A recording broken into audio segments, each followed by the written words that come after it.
Hey, everybody. I hope and pray that you're doing well today as we come to our word from the Word. And today, that word is fervor. Fervor. Now, you see that picture? I don't know that I'd be climbing anything quite that steep nor that high.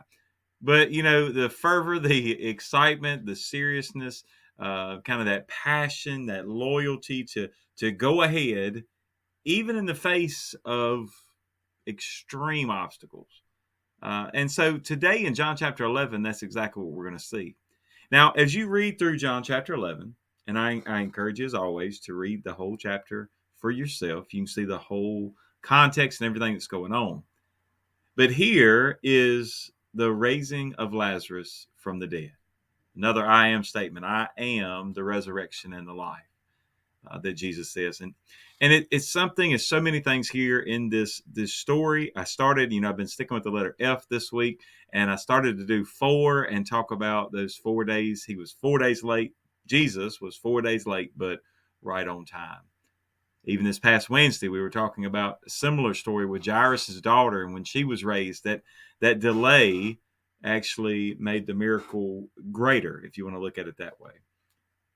But that, as I was looking over this again, a very familiar story, one that I've preached from before, one that I've alluded to.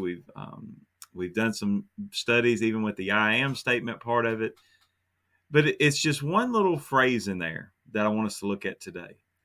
I want us to see the fervor, right? So let me kind of set the stage just a little bit. So as they have just been basically running away from being, trying to keep from being stoned, or already been attempted to be stoned, and Jesus is, the crowds are getting more and more against him. The religious Jews that are coming more and more against him and his ministry, and the religious zealots as well. And as they're coming after him, then he has to at times kind of go and hide in his ministry. Not necessarily hide, but he's not out in front of everybody publicly like he was. Right? We know it's coming, but even in that, you see that they kind of have gotten away, and then he gets word that Lazarus is sick. So he ends up delaying a couple more days, and then tells the disciples that, hey, Lazarus is asleep.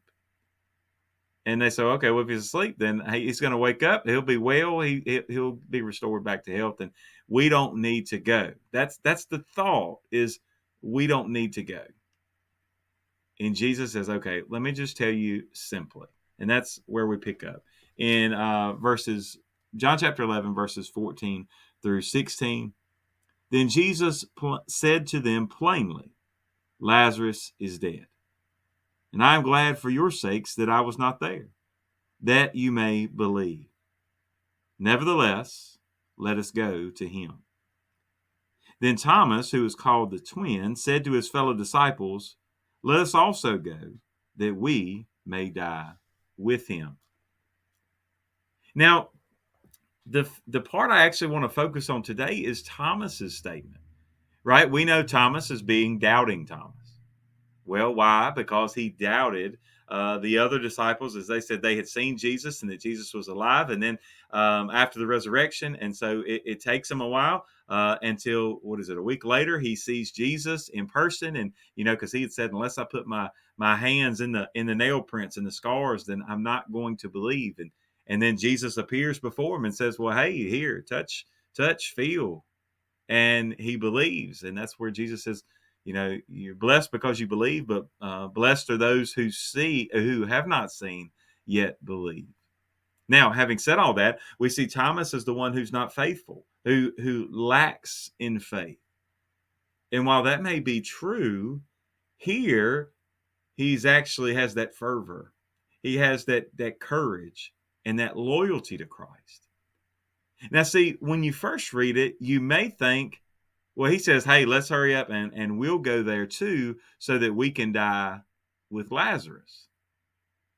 But if you noticed, the him is not Lazarus. The him is capitalized, right? The him is referring to Jesus.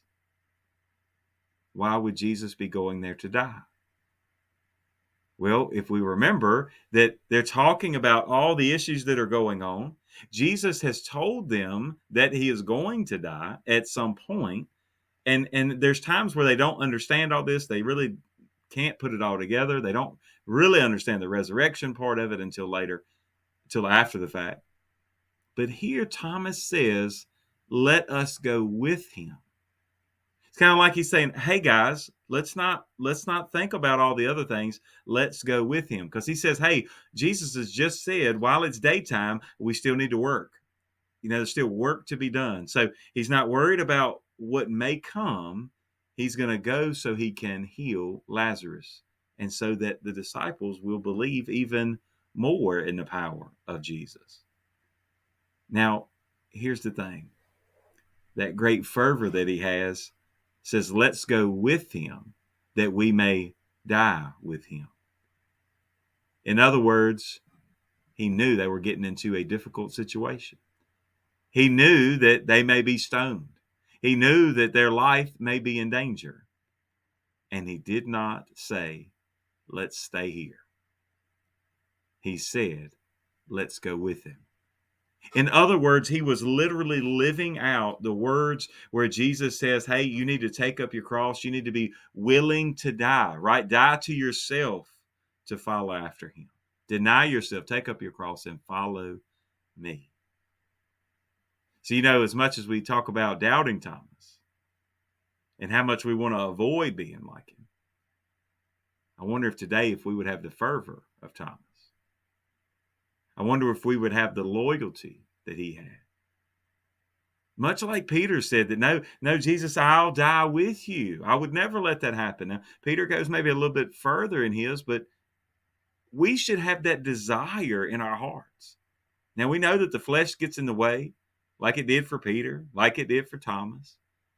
But that we would have that fervor and desire in our hearts to say, Lord, wherever you lead, no matter what it looks like, no matter how dangerous the situation, no matter how uncomfortable it may be, and even to the other extreme, no matter how comfortable it may be, no matter what it looks like, Lord, I'll follow you. So today, do you have the fervor of Thomas? God bless you, and I pray you have a great, great day.